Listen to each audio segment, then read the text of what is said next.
One of the easiest ways to improve your karate is to have a plan. And that applies both to coaches and students.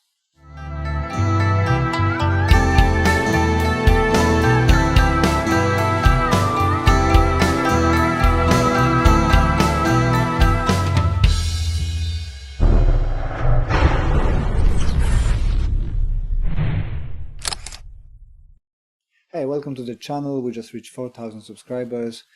Please help us reach 5,000 and hit that subscribe button. Press the notification bell to be informed about the new videos coming out.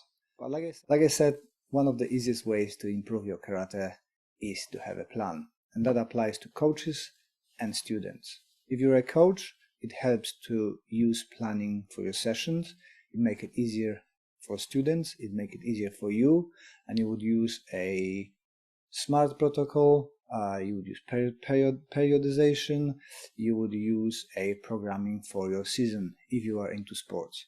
If you are to self-defense, then having a clear program of progression helps your students to understand you and follow the principles. In this video I would like to focus on the students planning and how we can improve our students' karate, or yourself if you're a student. So I noticed that lots of my students coming to the class without any plan. They're just gonna rely on my plan for coaching, but they kind of go without the structure and just follow along without any kind of planning on their side. And I think this is a missed opportunity, because when I'm going and learning something somewhere, like I recently started BJJ, so I go with a plan. So I want to master my basics. I want to focus on, at the moment, surviving. I'm not focusing on submissions. I just try to find a way how I move and learn the basics. The same in karate.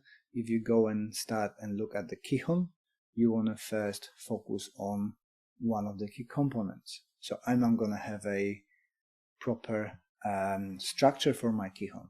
I'm going to focus on my strength in the kihon, or I'm going to focus on combinations. For us, kihon is everything leading up to a actual fight.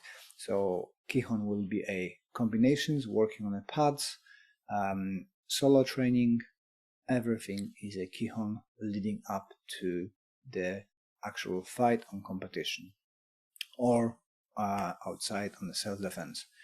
But by training in kihon, I can make a plan for the session. Okay, today I'm gonna focus on a fluidity. So my combination is gonna be flowing. I'm gonna be moving from one movement to the other. I'm not gonna be focusing on the power. I'm gonna focus on fluent transition between the movements. Also, I can do that today. I'm gonna focus on power. I'm gonna do my combination as powerful as possible, which I'm gonna create a plan for that kihon. In kata, same. I can focus on a technical ability. So if I compete for kata, I will focus on the movements of the movements, the breaks between the movements, so I can polish those components within the kata, getting me ready for a competition.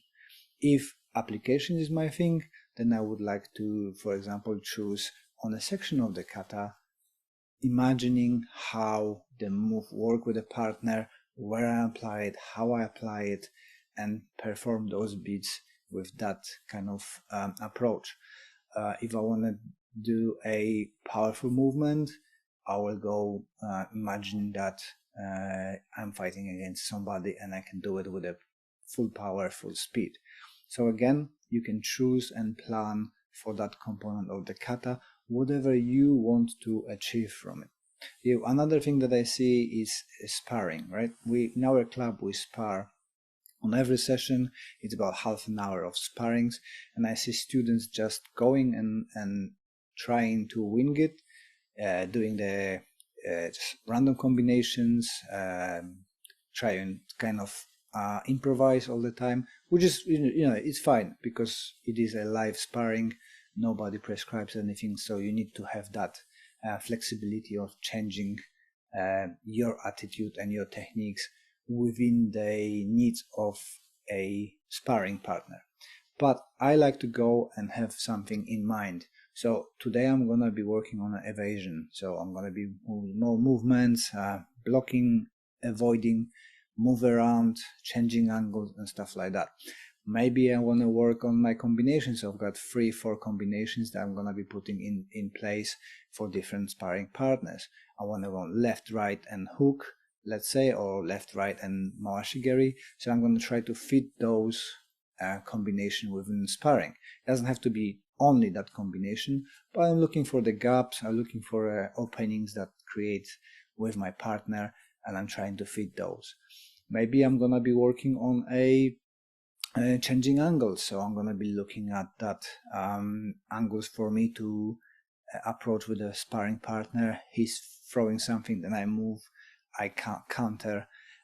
Maybe I want to work on attacking, so I'm going to be pushing my opponent with my attacks, driving and bring that fight to them. Maybe I'm going to be working on a defense, so I'm going to be waiting for a counter, see what is going on, learning his moves, go in and counter. Maybe I'm going to work on my legs.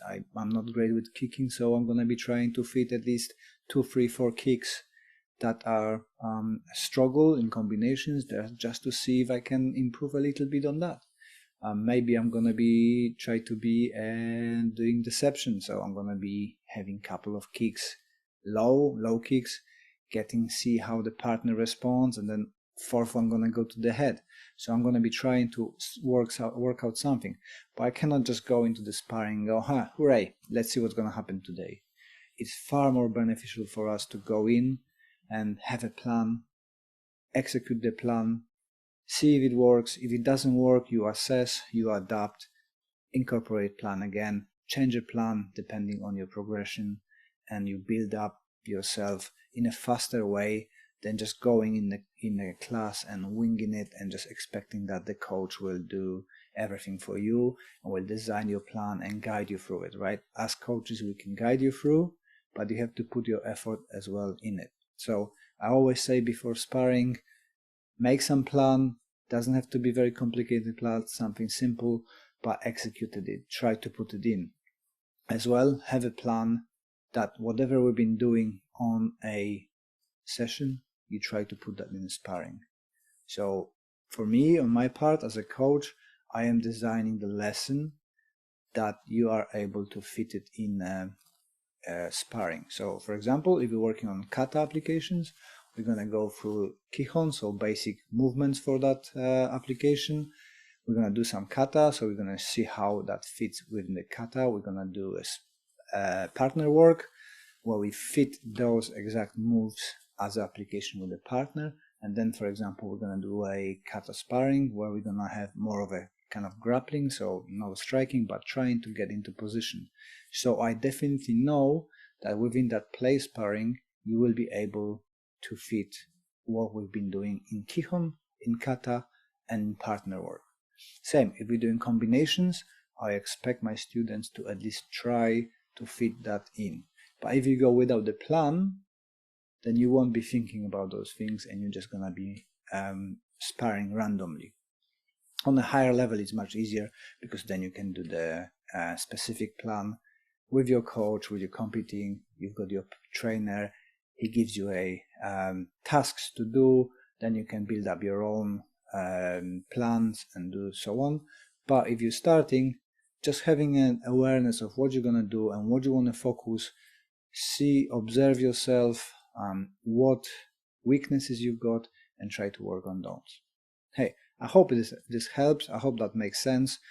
If you would like to support the channel, the best way to do it is to watch another video.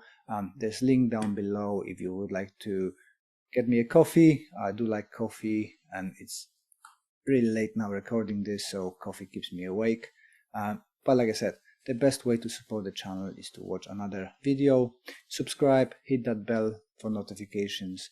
Thank you very much.